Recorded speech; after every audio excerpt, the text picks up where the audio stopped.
Most of the supervised learning algorithms we've seen, things like linear regression, logistic regression, and so on, all of those algorithms had an optimization objective or some cost function that the algorithm was trying to minimize.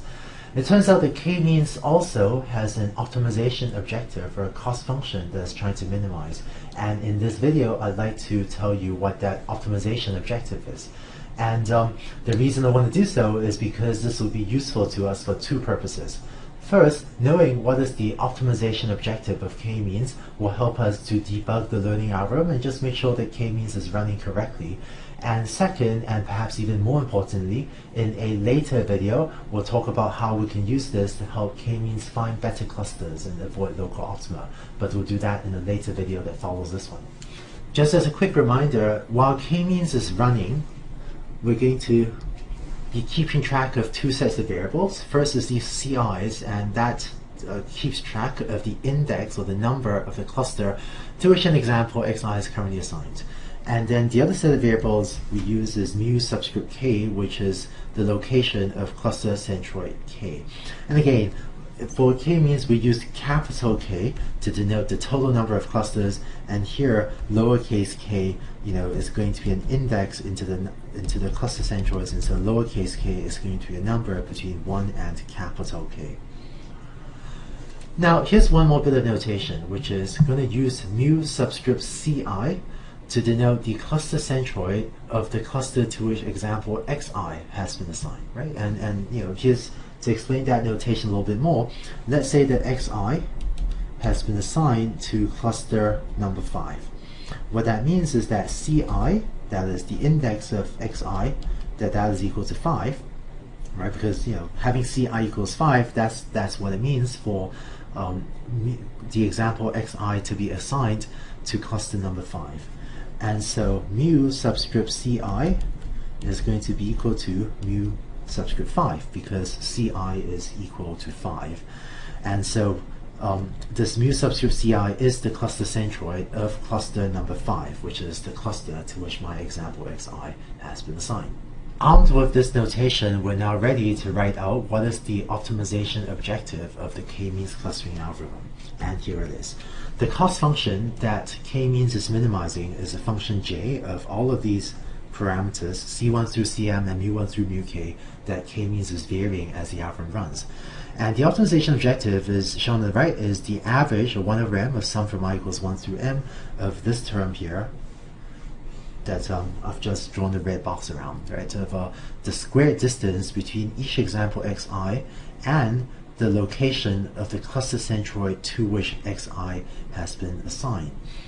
So let me just draw this in, let me just explain this, right? So here's the location of training example xi, and here's the location of the cluster centroid to which example xi has been assigned. So to explain this in pictures, if here's x1, x2, and if a point here is my example xi, so if that is equal to my example xi, and if xi has been assigned to some cluster centroid, I'm going to denote my cluster centroid with a cross. So if that's the location of mu 5, let's say, if xi has been assigned to cluster centroid 5 as in my example up there, then this squared distance, that's the squared of the distance between the point xi and this cluster centroid to which xi has been assigned.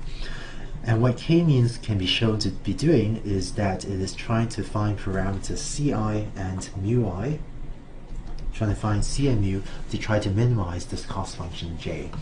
This cost function is sometimes also called the distortion cost function, or the distortion of the k-means algorithm.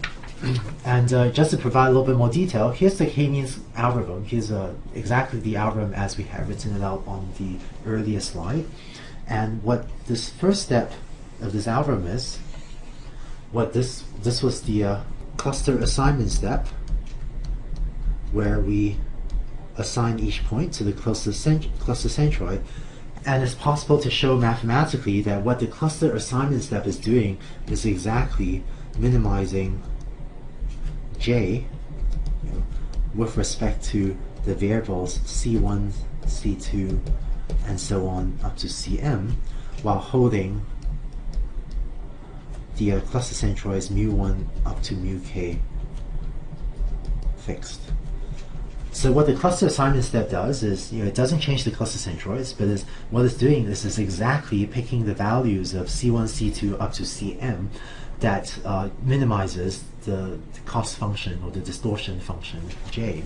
And it's possible to prove that mathematically, but I won't do so here. But it has a pretty intuitive meaning of just, well, let's assign each point to the cluster centroid that is closest to it, because that's what minimizes the squared distance between the point and its corresponding cluster centroid.